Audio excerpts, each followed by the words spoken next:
प्यारे बच्चों, आज मैं मनोविश्लेषणात्मक सिद्धांत का पाठ नंबर 2 लेके आया हूं।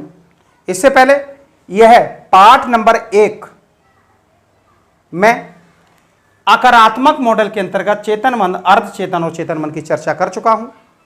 आज की इस वीडियो में मैं गत्यात्मक मॉडल का वर्णन करूंगा। याद रखिए, आपको, मुझे लगता है इस वीडियो को देखने से पहले आपको आकारात्मक मॉडल देखना बहुत ही जरूरी है। क्लियर है? चलिए आइए प्रारंभ करते हैं गत्यात्मक मॉडल। देखिए, सिगमंड फ्राइड का जो मॉडल नंबर 2 है उसको गत्यात्मक मॉडल के नाम से जाना जाता है। इस मॉडल में फ्राइड ने मन की 3 गतिशील अवस्थाओं का वर्णन किया है। गत्यात्मक मॉडल के अंतर्गत सिगमंड फ्राइड ने मन की 3 अवस्थाओं का वर्णन किया है, यानी कि इड, ईगो और सुपर ईगो। और ये तीनों ही मन की गतिशील अवस्थाएं सदैव व्यक्ति के साथ एक साथ कार्य करती हैं। किसी भी बालक का या किसी भी व्यक्ति का जो व्यक्तित्व होता है, ध्यान दीजिए, किसी बालक का या किसी भी व्यक्ति का जो व्यक्तित्व होता है या व्यवहार जो होता है वो सदैव ये निर्धारित करती हैं। क्लियर? यानी कि जिस व्यक्ति का या बालक का इड और ईगो संतुलित होगा तो उस बालक या व्यक्ति का, ध्यान रखिए प्यारो बच्चों, उस बालक और व्यक्ति का व्यक्तित्व भी कैसा होता है? संतुलित होता है। क्लियर? जन्मजात है, ध्यान से देखिएगा। इड कैसा होता है? इड जो होता है वो जन्मजात है। क्लियर है? इड कैसा होता है? जन्मजात है। जबकि अहम का जो विकास होने लगता है या ईगो का विकास जो होने लगता है किसी भी बालक में 1 या 2 वर्ष से प्रारंभ हो जाता है। जबकि परम अहम की बात करें तो जो परम सुपर ईगो का जो विकास होता है वो बालक में 3 या 4 वर्ष की अवस्था से प्रारंभ हो जाता है। फिर ध्यान से सुनिएगा, इड जन्मजात है, जबकि ईगो जो है बालक में 1 या 2 वर्ष से प्रारंभ हो जाता है। और परम अहम बालक में कब से प्रारंभ होता है? वो 3 या 4 वर्ष की अवस्था से प्रारंभ होता है। तो सबसे पहले आज हम लोग बात करेंगे इदम क्या है या इड क्या है। आप भी हेडिंग डाल लीजिए, इदम। ठीक है, या क्वेश्चन कर लीजिए आप, इड। ठीक है, अब ध्यान से सुनिएगा। देखिए, इस सिद्धांत को समझना बहुत जरूरी होता है। जितना समझ के पढ़ेंगे सिद्धांत उतना ज्यादा आपका क्लियर होगा। देखिए, इदम से तात्पर्य है कि इदम सदैव अचेतन मन का स्वामी है। किसका स्वामी होता है? इदम सदैव अचेतन मन का स्वामी है। और प्यारे बच्चों याद रखिएगा, इदम ही अचेतन मन को संचालित करता है। तो इदम किसका स्वामी है? अचेतन मन का स्वामी है। और इदम ही क्या करता है? अचेतन मन को संचालित करता है। चूंकि जन्मजात है इसलिए इन प्यारे प्यारे या छोटे छोटे बच्चों में इदम क्या है बेटा? जन्मजात है। तो इस बच्चे में मन की जो गतिशीलता होगी अत्यधिक होगी। बच्चा कैसा होगा बेटा? स्वार्थी होगा, बच्चा चंचल होगा और स्वयं बच्चा अपनी इच्छाओं की प्रवृत्ति के बारे में सोचेगा। सुन रहे हैं आप? फिर सुन लीजिए एक बार। यह बालक में इड जन्मजात होता है, इसलिए मन की गतिशीलता जो बच्चों में देखी जाती है, जो बच्चों में चंचलता देखती जाती है, वो कैसी होती है? जन्मजात होती है। क्योंकि उस समय बच्चों में इदम कैसा होता है? प्रधान होता है। या इदम की मात्रा कैसी होती है? बहुत ज्यादा होती है। इसलिए बच्चे चंचल होते हैं और बच्चे स्वार्थी होते हैं। अच्छा, एक व्यक्ति विशेष के रूप में आपको बताना चाहूंगा, तो ध्यान रखिएगा, जब कभी किसी भी व्यक्ति या बालक में उसकी शारीरिक इच्छाएं इतनी बढ़ जाएं कि मानसिक स्तर पर वह व्यक्ति या बालक नियंत्रित न कर पाए, तो ऐसी विशिष्ट मनोशारीरिक स्थिति को इदम कहते हैं। आ रहा समझ में? फिर सुन लीजिए ध्यान से कि जब शारीरिक आवश्यकताएं इतनी बढ़ जाएं कि मानसिक स्तर पर उसको नियंत्रित न किया जा सके, तो ऐसी अवस्था को हम लोग क्या बोलते हैं बेटा? ऐसी अवस्था को हम लोग इड कहते हैं। आ रहा है सभी को समझ में? क्लियर। और इड का विकास सदैव प्राकृतिक वातावरण में होता है, ध्यान देना, इसका विकास कब कब होगा, सदैव प्राकृतिक वातावरण में होता है। आ रहा समझ में? तो इड का विकास में कब होता है, सदैव प्राकृतिक वातावरण में होता है। एक छोटे से एग्जाम्पल से हम आपको, एक छोटे से एग्जाम्पल के माध्यम से मैं आपको समझाने का प्रयास कर रहा हूं कि इड है क्या। फिर सुन लीजिए, इड है क्या, ध्यान से सुनिएगा। अक्सर आप मार्केट में देखते होंगे, बहुत बार आपको देखने को मिलेगा कि आगे मां जा रही है और पीछे चिल्लाता, फैलता, रोता हुआ उसका बच्चा। चूंकि इड प्राकृतिक वातावरण से उत्पन्न होता है, क्योंकि उस बालक ने उस मार्केट में कुछ ऐसी वस्तु देख ली है जो उसकी शारीरिक इच्छाओं की पूर्ति कर रहा है। और मां को क्या लग रहा है, मां को लग रहा है कि यह चीज इस बालक के लिए अनुपयोगी होगी, और बालक उस चीज को समझ नहीं पा रहा है। आ रहा समझ में? तो उस समय उस बालक के अंदर किसका क्या विद्यमान है, इदम विद्यमान है, यानी कि वो अपनी शारीरिक इच्छाएं पूरी करना चाहता है, लेकिन वह इच्छाएं उसकी मानसिक स्तर से कैसी हो जाती है बेटा, अधिक हो जाती है, वो अपने मानसिक स्तर तक नहीं सोच पाता है। और 2 थप्पड़ में मां तुरंत जो इसका ईगो जागू कर देता है, 2 थप्पड़ में मां क्या कर देती है, इस बच्चे का ईगो जागृत कर देता है। तो मैं कह सकता हूं कि जो इड होता है वो कैसा होता है, बिना लगाम का घोड़ा, और उस पे जो कंट्रोल स्थापित करता है वो सदैव कौन स्थापित करता है, ईगो स्थापित करता है। आ रहा है समझ में? आगे बढ़ सकते हैं, चलिए आगे बढ़िए। इदम को बिना लगाम का घोड़ा कहते हैं, लिखिए जरा, इदम को बिना लगाम का घोड़ा कहते हैं। और इदम पर कौन कंट्रोल स्थापित करता है, ईगो उस पर कंट्रोल स्थापित करता है। क्लियर? इदम में जो भी विचार आते हैं, यानी कि इस बालक में जो भी विचार आएंगे वह उसकी इच्छाओं की पूर्ति के लिए आते हैं। इदम में जो भी विचार आएंगे वो बालक की इच्छाओं की पूर्ति के लिए आएंगे। सुन लीजिए, और इदम मन की कैसी है, गतिशील अवस्था है। और इदम बिना किसी बाधा के या बिना किसी इंतजार के, ध्यान से सुनिएगा, इदम ना बाधा चाहता है ना किसी चीज का इंतजार चाहता है, उसको मात्र सुख चाहिए, आनंद चाहिए, और हर प्रकार को उसको क्या चाहिए, संतुष्टि चाहिए। इसीलिए जो इदम होता है वो सदैव आनंद के नियम पर कार्य करता है। तो प्यारे बच्चों, किस नियम पर इदम काम करता है, इदम सदैव आनंद के नियम पर कार्य करेगा। और ध्यान से सोचिए, और खाओ पियो, ऐश करो, जिंदगी में रखा क्या है, इस प्रकार का जिस व्यक्ति का मन होता है या जिस बालक का इस प्रकार का मन होता है, तो उस बालक का मन में इदम की प्रधानता ज्यादा होती है। क्लियर? और ध्यान सुनिए, इदम के अगर इदम के अधीन जब भी कोई विचार आपके आएंगे, सदैव वो अचेतन मन से आते हैं। या हम कह सकते हैं कि इदम के अधीन जब भी कोई व्यक्ति हो जाता है तो उसके विचार सदैव किससे आते हैं, अचेतन मन से आते हैं। और याद रखना प्यारे बच्चों, जितने भी अपराधी होते हैं, जितने भी अपराधी होते हैं, सारे अपराधियों में, जितने भी अपराधी होते हैं, ध्यान सुनिए, सारे अपराधियों में इदम की प्रधानता होती है। इसलिए ऐसे व्यक्ति या ऐसे विद्यार्थियों को कुसमायोजित विद्यार्थी या व्यक्ति कहा जाता है। नोट करिए, आपराधिक प्रवृत्ति का जो भी व्यक्ति होगा या जो भी बालक होगा, उसमें इदम की प्रधानता होगी, क्योंकि आनंद के नियम पे कार्य कर रहा है ना, इदम की प्रधानता होगी। और याद रखना, ऐसे बालकों को या ऐसे व्यक्तियों को हम लोग मनोविज्ञान में कुसमायोजित कहते हैं। अच्छा, एक शिक्षक को यह ध्यान रखना चाहिए, ध्यान रखिए, जब भी आप शिक्षक बनेंगे तो इस चीज को ध्यान रखिए कि क्लास में यदि कोई बच्चा या क्लास में कोई छात्र असामाजिक, अमर्यादित या यौन प्रवृत्ति युक्त बातें करता है तो व्यक्ति कैसा है, कुसमायोजित है, उसके अंदर इदम की प्रधानता है। किसकी प्रधानता है प्यारे बच्चों, उसमें इदम की प्रधानता है। याद रखना कि इदम जो है मूल प्रवृत्ति के केंद्र होते हैं।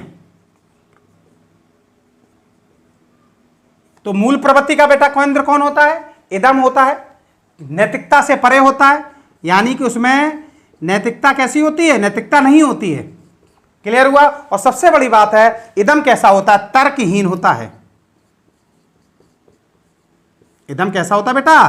तर्कहीन होता है। तो याद रखना प्यारे बच्चों कि यह स्थिति सदैव पार्श्विकता का प्रतीक होती है। क्लियर हुआ सभी को? बोलिए, आगे बढ़े। Okay, start. एक बार रिवीजन करा देते हैं, ध्यान से सुनिएगा। गत्यात्मक मॉडल के अंतर्गत मन की 3 गतिशील अवस्थाओं का वर्णन किया है सिगमंड फ्राइड ने। कौन? इड, ईगो और सुपर ईगो। इड सदैव अचेतन मन का स्वामी होता है और कैसा होता है बेटा? यह सुख और आनंद के नियम पर कार्य करता है। हर प्रकार से इसको समाज में सुख चाहिए, संतुष्टि चाहिए और अपनी इच्छाओं की पूर्ति चाहिए। क्लियर? तो मुझे लगता है क्लियर हो गया होगा। एक उदाहरण के माध्यम से हम इन तीनों का वर्णन आगे की क्लास में आपके साथ कर रहे हैं। क्लियर हुआ? तो नेक्स्ट हेडिंग डालिए आप। किसकी बात डालेंगे? अहम या ईगो। नोट करिए, चलिए नोट करिए, हेडिंग डालिए।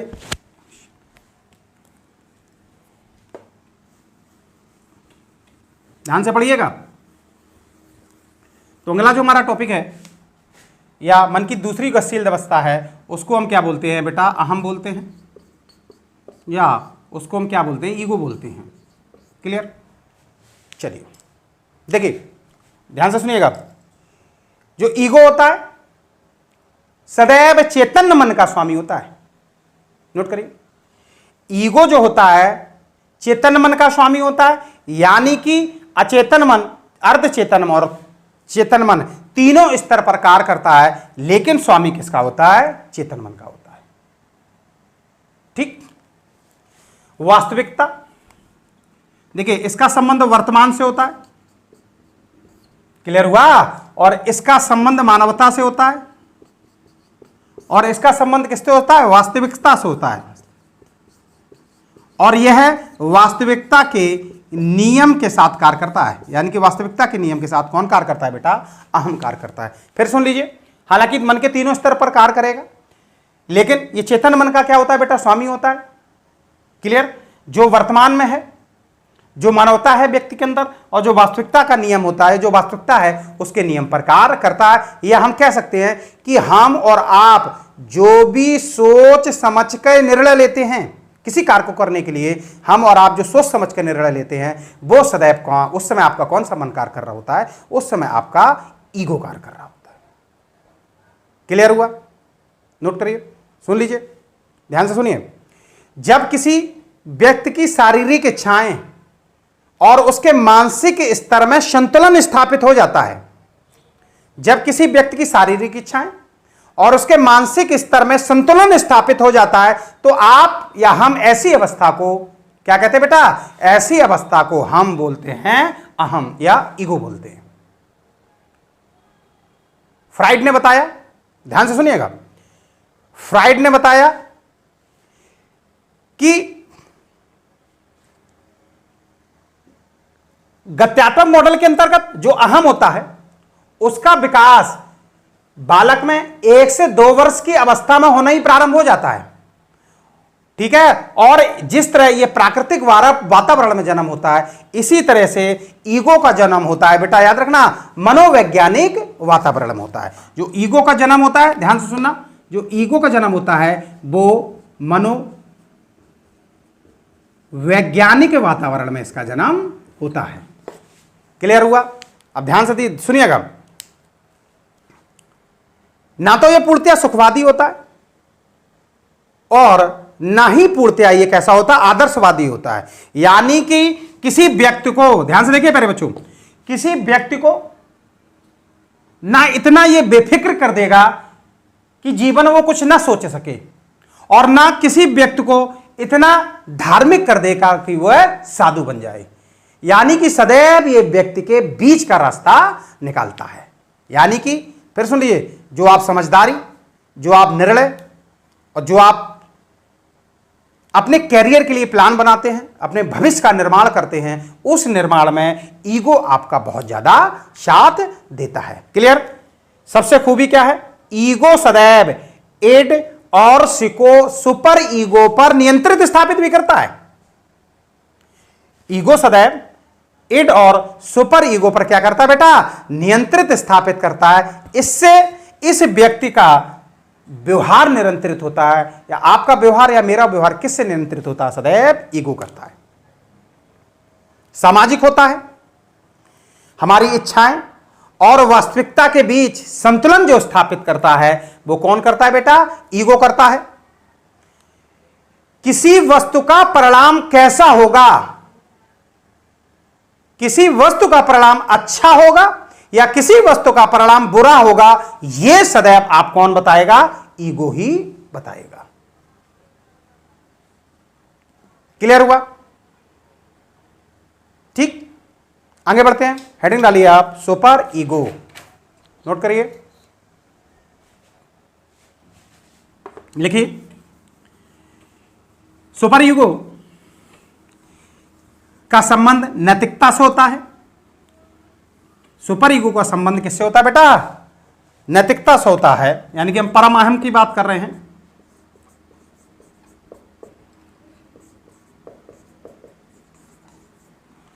सुपर ईगो का संबंध सदैव नैतिकता से होता है, ध्यान रखिए। और यह सदैव चैतन्य मन का स्वामी भी होता है। क्योंकि चैतन्य मन का संबंध किससे होता है? नैतिकता से होता है। देखिए, हम पिछले पार्ट नंबर फर्स्ट में सिगमंड फ्राइड के मनोविश्लेषणात्मक सिद्धांत के पार्ट नंबर फर्स्ट में मैं चेतन मन, अर्ध चेतन मन और अचेतन मन की बात कर चुका हूं। प्लीज आप उसको जरूर जरूर जरूर देखें, क्योंकि जब तक आप आक्रात्मक मॉडल नहीं समझ पाएंगे तब तक गत्यात्मक मॉडल आपको कम समझ में आएगा। इसलिए मैं इस चीज को आपको बार बार दोहरा रहा हूं। और वीडियो को पूरा देखें, क्योंकि ये साइकोलॉजी है, स्किप करके आप इसको आगे नहीं बढ़ा सकते। हेडिंग डालिए, सुपर ईगो।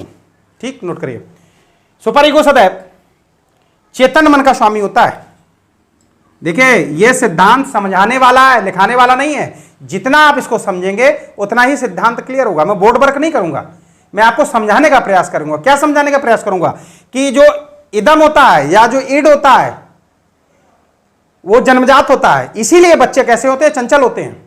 और जो सुपर ईगो होता है, ईगो कैसा होता है बेटा? ईगो का जो जन्म होता है ये प्राकृतिक अवस्था में जन्म होता है। ईगो का मनोवैज्ञानिक अवस्था में जन्म होता है, और ये युवा अवस्था में आपको ज्यादा देखने को मिलेगा।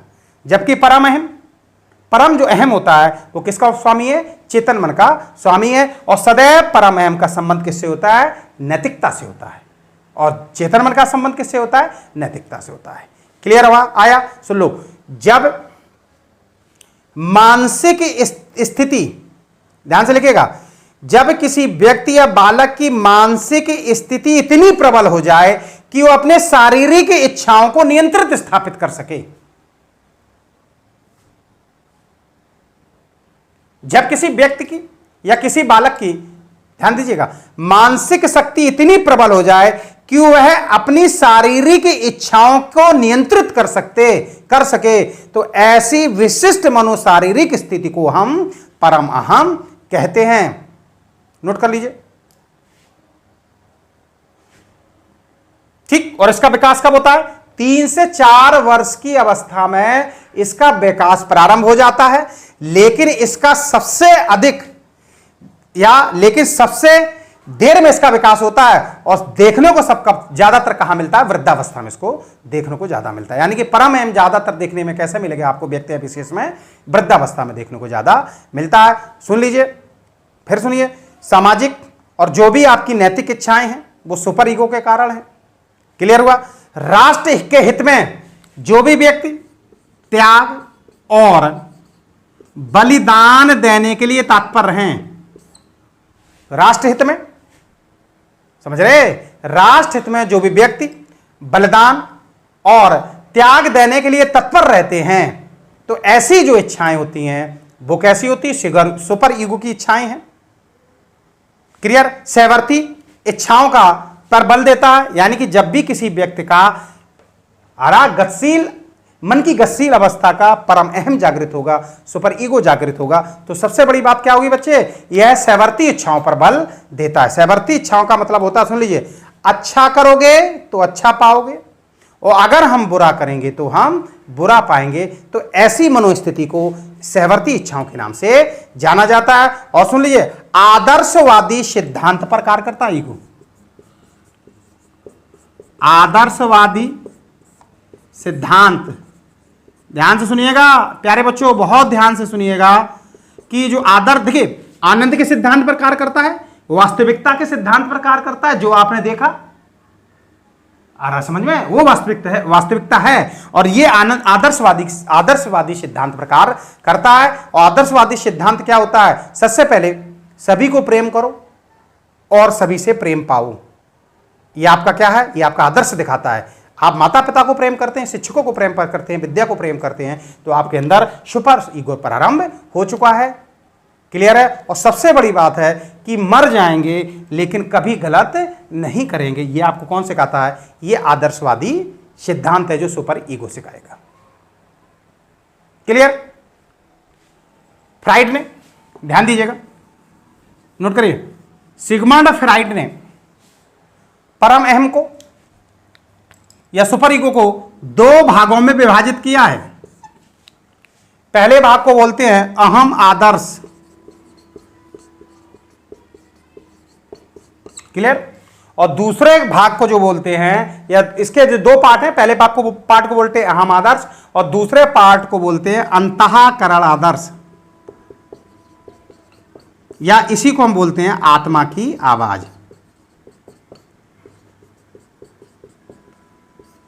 ध्यान से देखिएगा प्यारे बच्चों, आत्मा की आवाज के नाम से कौन जाना जाता है, सुपर ईगो ही जाना जाता है। आप सुन लो, अहम आदर्श, ध्यान से सुनने का और ध्यान से लिखिएगा। देखिए मैं बार बार बोल रहा हूं, लिखने का काम कम होता है, समझने का काम बहुत ज्यादा सिद्धांतों में होता है। अहम आदर्श का मतलब होता है कि जब किसी बालक को समाज से, परिवार से या विद्यालय से शाबाशी मिलती है तो सदैव उसमें अहम आदर्श जागृत होता है। तो जो विद्यालय चाहता है, जो उसके शिक्षक चाहते हैं, जो उसके माता पिता चाहते हैं, जो उसका समाज चाहता है, बालक सदैव वही बन जाता है।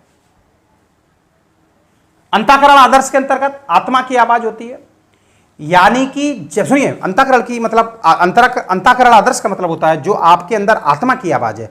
या ध्यान दीजिए प्यारे बच्चों कि जब हम कुछ गलत करते हैं, जो हमारे मन में एक डर उत्पन्न हो जाता है या हमारे मन में एक आवाज सी उत्पन्न होती कि ये नहीं करना है, उसी को सिगमंड फ्राइड ने क्या बोला, ये अंतःकरण की आवाज होती है। गलत करने से पहले जो इंडिकेशन होता है, यदि आप उस इंडिकेशन को समझ जाते हैं तो वह कार्य नहीं करते हैं। ठीक है। इसी तरह जब कोई बालक कुछ गलत कर देता है, जब उसको शिक्षक, माता पिता या समाज दंड देता है तो उसके अंदर अंतःकरण आदर्श की भावना जागृत हो जाती है, यानी कि पुनः वह गलत कार्य वह बालक नहीं दोहराएगा। ध्यान दीजिएगा, फिर सुनिएगा, शाबाशी से बालक के अंदर अहम आदर्श विकसित होता है और दंड से बालक के अंदर अंतःकरण आदर्श विकसित होता है, यानी उसकी अंतर आत्मा क्या होती है बेटा, जागृत होती है। जो गलत वो कर चुका है वो दोबारा से नहीं दोहराएगा। आया समझ में। एक बार मैं और रिपीट कर देता हूं कि सुपर ईगो का विकास 3 से 4 अवस्था में ही प्रारंभ हो जाता है। जब बालक 3 से 4 अवस्था में से ही प्रारंभ हो जाता है, और लेकिन सर्वाधिक देखने को कब मिलता है, जब वो वृद्धा में होता है। चूंकि वृद्धावस्था में या किसी व्यक्ति के अंदर की पछतावे की जो भावना जागृत हो जाती है, आपके अंदर या मेरे अंदर या किसी बालक के अंदर या समाज में किसी भी लोग के अंदर यदि पछतावे की भावना जागृत हो जाती है तो उसके अंदर पूर्णतया उस समय उसका सुपर ईगो वहां पर कार्य कर रहा है। और एक चीज याद रखिए, देवत्व का प्रतीत है। इसकी प्रकृति कैसी होती है, राक्षस प्रकृति होती है। और इसकी प्रकृति कैसी होती है, मनुष्यत्व, यानी कि मनुष्य की प्रकृति होती है। और इसकी प्रकृति कैसी है, देवत्व की प्रकृति होती है, यानी कि ऋषि मुनियों में, शिक्षकों में सुपर ईगो ज्यादा मिलता है। सुन लीजिए, समाज में आज पिछले टाइम में कुछ जाइएगा, यदि आप कुछ गलत कार्य करते हैं, हम कुछ गलत कार्य करते हैं, तो कम से कम हमको इस बात का डर था कि यह कार्य करते समय ईश्वर हमको देख रहा है। तो जब आपके अंदर ये था कि ईश्वर हमको देख रहा है, तब आपका सुपर ईगो जागृत था। लेकिन समाज में आज सुपर ईगो बहुत ही लिमिटेड लोगों में जागृत है, या हम कह सकते हैं आज जो ईश्वर का डर, जो व्यक्ति में ईश्वर का डर था, वो पूर्णतया खत्म होता चला जा रहा है और कहीं ना कहीं सुपर ईगो व्यक्तियों के आचरण से, उनके विचारों से निकलता चला जा रहा है। तो प्यारे बच्चों, बहुत ही शॉर्ट भाषा में समझाने का प्रयास किया। लिखाना आप लिखिए कम, वीडियो को आप देख देख के समझने का प्रयास करिए। यह था सिगमंड फ्राइड का गत्यात्मक मॉडल। फिर सुन लिए, मन की 3 गतिशील अवस्थाओं का वर्णन किया है, और वो अवस्था कैसी थी? इदम, ठीक है, और अहम और परम अहम। एक एग्जाम्पल के माध्यम से हम आपको पुनः इसको बताने का प्रयास करते हैं। देखिए, ध्यान से देखिएगा, लिखिएगा, पहला ग्राफ लीजिए कि मन की ये तीनों गतिशील अवस्थाएं एक साथ कार्य करती हैं। देखिए, ये कोई व्यक्ति विशेष है, ठीक है, यहां पर इड कैसे कार्य करेगा, यहां पर ईगो कैसे कार्य करेगा, और यहां पर प्यारे बच्चों सुपर ईगो कैसे कार्य करेगा। एक एग्जाम्पल के माध्यम से हम इस व्यक्ति विशेष में वो चीज दिखाना चाहेंगे। देखिए, व्यक्ति भूखा है, ठीक है, और उसके पास पैसे भी नहीं है। ध्यान देना, भूखा और बिना पैसे युक्त व्यक्ति जब किसी मार्केट, देखिए एक साथ पढ़ाने का प्रयास कर रहा हूं, एक साथ एग्जाम्पल दिखाने का प्रयास कर रहा हूं। जब ये भूखा और बिना पैसे युक्त व्यक्ति मार्केट में जाता है तो वह समोसे की दुकान देखता है। 2 मिनट में समझिएगा। तो उसका इड कहेगा, क्या कहेगा कि तुमको समोसा खाना है, चाहे चुरा के लाओ, चाहे छुपा के लाओ, या चाहे आप छीन के लाओ, हर प्रकार से हमको समोसा खाना है। यानी कि जब किसी व्यक्ति के या बालक के अंदर इस तरह से स्थिति होती है तो उसका विवेक कार्य नहीं करता है। और देखिए, सुपर ईगो कैसे कार्य करेगा? सुपर ईगो कहेगा, हां भाई भूखा हूं, इच्छा तो है, लेकिन अगर दुकानदार ने पकड़ लिया या किसी और व्यक्ति ने पकड़ लिया तो पिटाई भी हो सकती है, और यहां तक कि पुलिस भी बुलाई जा सकती है। तो इस समय आपका अब विवेक कार्य करने लगता है। जब आपका किसी भी कार्य में विवेक कार्य करने लगता है तो उस समय आपका ईगो जागृत होता है। क्लियर हुआ? जबकि सुपर ईगो कैसे कार्य करता है? ध्यान दीजिए, सुपर ईगो ऐसे कार्य करता है, क्या भूखे मर जाएंगे लेकिन कभी भी गलत कार्य या चोरी नहीं करेंगे। तो इस प्रकार से आपका व्यक्तित्व या हमारा व्यक्तित्व किस प्रकार से है, एक शिक्षक के रूप में आप में किस प्रकार से आप किसी बच्चे को भावी नागरिक बनाएंगे, यह शिक्षक पर पूरा निर्भर करता है। ठीक, शिक्षक चूंकि मनोविज्ञान का अध्ययन करके आता है तो उसको यह पता होता है कि शिक्षण कार्य करते समय कि बालक का इड जागृत है, ईगो जागृत है, उसका सुपर ईगो जागृत है। तो याद रखना, प्रत्येक शिक्षक ही इड, ईगो और सुपर ईगो को, क्वालिटी को या उसकी विशेषताओं को समझ सकता है। क्लियर हुआ? इड क्या होता है? फिर सुन लीजिए, राक्षस प्रवृत्ति का है, ठीक है, सिर्फ आनंद के नियम पे कार्य करता है। ईगो क्या होता है? वास्तविकता के नियम पर कार्य करता है, क्या क्या गलत है क्या सही है यही निर्णय आपको देगा। और ये देवत्व होता है, देवत्व का मतलब होता है सदैव नैतिक और सामाजिक कार्य करता है। क्लियर होगा? ये था सिगमंड फ्राइड का गत्यात्मक मॉडल। अब हम लोग चर्चा करते हैं सिगमंड फ्राइड की कुछ महत्वपूर्ण पुस्तकों पर। क्लियर है? चलिए स्क्रीनशॉट ले लीजिए आप। सिगमंड फ्राइड ने अनेक मनोविज्ञान से संबंधित पुस्तकों की रचना की, लेकिन कुछ महत्वपूर्ण पुस्तकें मैं आपके सामने प्रस्तुत कर रहा हूं। देखिए, इंटरप्रेशन ऑफ द ड्रीम, इस पुस्तक में सिगमंड फ्राइड ने सपनों के आने के कारण की विवेचना की। ठीक है, आप आक्रामक मॉडल में पर जाएंगे तो आपको समझ में आएगा मैंने क्या पढ़ाने का प्रयास किया सपनों के विषय में। Psychopathology of the everyday life, fried ने इस पुस्तक में, ध्यान सुनिए, व्यक्ति की प्रतिदिन के व्यवहार व उसके मानसिक रोगों का कारण का उल्लेख किया है। स्वप्न विश्लेषण, अचेतन मन में जाकर रोगियों का इलाज करना, इड और ईगो, अभी थोड़ी देर पहले ही आपको बताया कि जिस व्यक्ति का इड और ईगो संतुलित होता है उसका व्यक्तित्व भी कैसा होता है? संतुलित होता है। यानी कि बैलेंस जो पर्सनालिटी कही जाती है, बैलेंस जो पर्सनालिटी होती है वो कौन निर्धारित करता है? इड और ईगो निर्धारित करता है। जबकि अचेतन मन, सुन लीजिए, अचेतन मन नामक पुस्तक में सिगमंड फ्राइड ने सभी मनोवैज्ञानिकों को सलाह भी दी है। क्लियर। और इसी पुस्तक में प्रक्षेपण विधि, मुक्त सहचार विधि और स्वप्न विश्लेषण विधि का उन्होंने जिक्र किया है। तो ये जो इंपॉर्टेंट किताबें थी मैंने आपके सामने प्रस्तुत की। और तो पाठ ठीक है, तो मनोविश्लेषणात्मक सिद्धांत नंबर, जो मनोविश्लेषणात्मक सिद्धांत है, इसका पाठ नंबर 3 जो होगा, फिर सुन लो, मनोविश्लेषणात्मक सिद्धांत का पाठ नंबर 3, उसमें मनोलैंगिक अवस्थाओं की हम लोग बात करेंगे। क्लियर है। इन 3 पाठों में हमने आपको सिगमंड फ्राइड के सारे सिद्धांतों से आपको परिचित कराया है। ठीक है, अगले वीडियो में मिलते हैं, वीडियो नंबर 3। ठीक है, धन्यवाद। प्लीज कमेंट्स करिए, कहीं कमी हो तो बताइए, वीडियो को शेयर जरूर करिएगा जिससे सभी बच्चों को लाभ मिल सके या सभी बच्चों का लाभ हो सके। और प्यारे बच्चों, लास्ट में बस अपने शब्दों में ही कहने का प्रयास करूंगा आपसे कि मनोविज्ञान के सारे सिद्धांत पढ़ने के साथ साथ समझना इसका बहुत ही जरूरी होता है। सारी रूपरेखाओं को आप मनोविज्ञान के माध्यम से ही समझ सकते हैं। धन्यवाद। अगले वीडियो में मिलते हैं। ठीक है, वीडियो नंबर 3। क्लियर।